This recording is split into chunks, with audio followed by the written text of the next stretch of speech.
Hey, what's up YouTube? Here's another video by Ratchets and Wrenches, and today I'm going to show you how to remove and replace an O2 sensor on a 2005 Honda Civic with the 1.7 liter engine. As you can see, here's the code for our O2 sensor, P0139.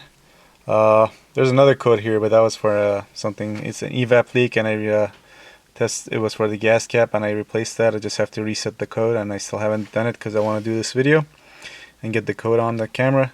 And as you can see, it's just says O2 sensor circuit slow response. That usually just means a lazy sensor, and you pretty much have to replace the sensor. Obviously it's good to make sure that the sensor is bad before you actually replace it, and there's test procedures online on YouTube that you can look up that involves either taking the sensor out and heating it up and checking the voltage it gives out with a multimeter, or using a scanner capable of live data that you can hook onto your computer, hook onto your to the OBD outlet on your car, and check it that way. But I don't have neither of those things, so I'm just gonna replace the sensor, and yeah, just gonna explain a little bit here what this means. Basically, this is your bank 1 sensor 2, which means the PostCat or post-catalytic converter sensor.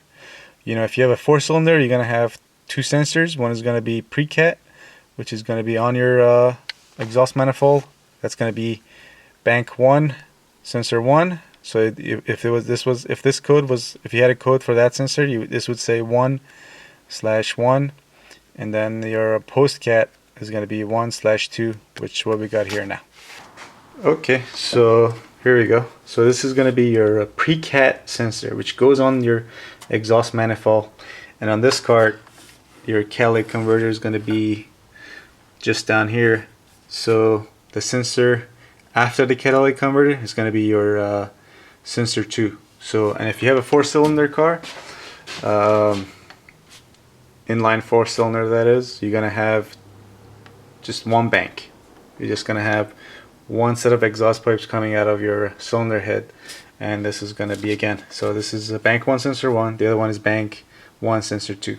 But let's say if you have a V6 or a V8, your bank 1 is gonna be always the bank that has the number 1 cylinder in it. So, and the way you can tell which one is your number 1 cylinder is the cylinder closest to the timing belt or your timing chain is always going to be your number 1 cylinder. And then so if you have like a V6 here and your number 1 cylinder was on this side, the first sensor would be your bank 1 sensor 1. Then the second sensor on that exhaust pipe past your catalytic converter would be bank 1 sensor 2, and then on this side, which doesn't have the cylinder number 1 in it, it would be, the first one would be bank 2 number 1, and then the second sensor past the catalytic converter would be bank 2 sensor 2. Okay, and it's kind of hard showing it on this engine since this is not a V6, but if the wires that are not numbered going onto your spark plugs, and you want to know which one is which cylinder is number 1, the cylinder closest to the timing belt or timing chain is always number 1. And then basically you would have to stand at an angle, and your cylinders are going to be just a little bit slightly your cylinders are going to be offset. You know, they can't be right exactly, your number 1 can't be there and then number 2 exactly across. They're going to have to be offset a little bit because just the way the pistons are going to travel. So if you look at it from an angle, and then you can pick up the closer one to the front of the car if the timing belt or timing chain is going to be on the front, and then that's going to be your number 1, and then you can figure out your bank 1, and then the other side would obviously be bank 2, and you can go from there.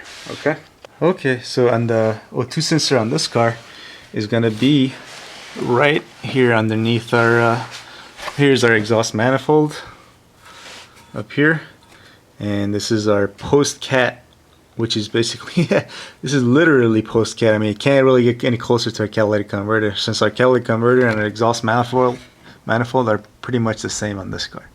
Okay, so here's our sensor bank 1 sensor 2, which we got a quote for, and we're gonna go ahead and replace that now. Okay, before we twist off the sensor, actually it's we're gonna disconnect it. Here's the connector for our bottom lower O2 sensor, and it's also held in place with at these clips, which you just have to just press down. And there's another one on this side that it's probably you guys can't see because it's too dark, but just same thing, just press it down and get it loose, and then this connector right here. Okay, and in order to remove this, there's a tab on the side that you just press in, and then you just pull on the connector. There we go. Okay, in order to be able to remove this O2 sensor, you're going to need one of these O2 sensor sockets, which is basically a 7/8 socket, and with a slot on the side so you can put the wire for the O2 sensor through and get it all the way on there and twist it off. Probably a good idea to put some PB blaster on the sensor if it's been there for a while. Maybe even let it sit for a while. But over here in Southern California, we don't have a whole lot of rust issues or corrosion, and just basically get this on there, and pretty sure this is gonna come off without much problem. Alright, there we go. Yeah, so in order to get this all the way up, you want to feed through the rest of the whole cable through here. So there we go. Now it'll be a lot easier to twist this off.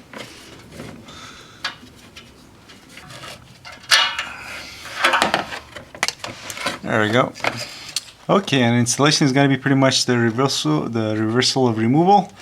Don't forget to put some anti-seize on your O2 sensor, and also check and make sure, put your new and old O2 sensor next to each other. Make sure the connector is the same size and the same length, wires and stuff.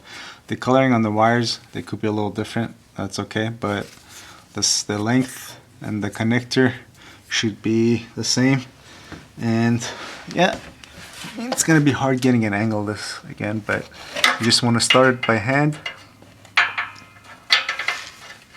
and then you just tighten by your with your wrench.